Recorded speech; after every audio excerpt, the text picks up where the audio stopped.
tangannya. Ya, tangan kanan, telunjuk tangan kanan disimpan atau ditempatkan di telapak tangan temannya. Oke, sudah? Ya, cucung pendek. Nah, sekarang kita akan bermain harimau. Harimau makan harimau. Pastikan dari telunjuk tidak ditangkap oleh teman kita.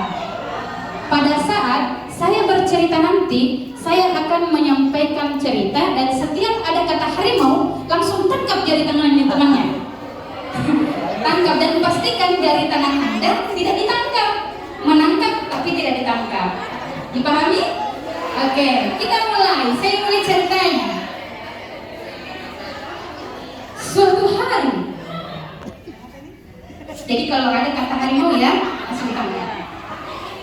Suatu hari, harimau malam. Belum. Harimau malam. Belum. Harimau ini kena sekali ini harimau ini. Harimau malam. Iya, harimau malam. Nak kemelun nih.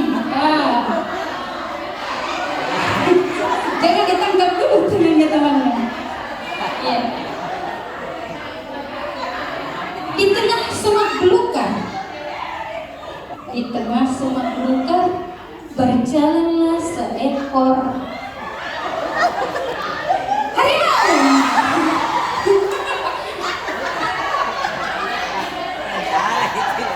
Oke, kita lanjut lagi, masih ceritanya masih lanjut.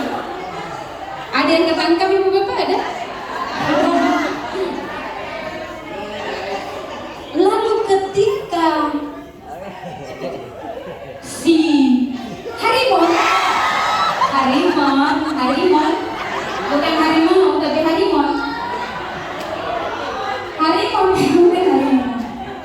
Ketika harimau berjalan, ia lalu menemui harimun, bukan harimau ibu bapak ya, harimun.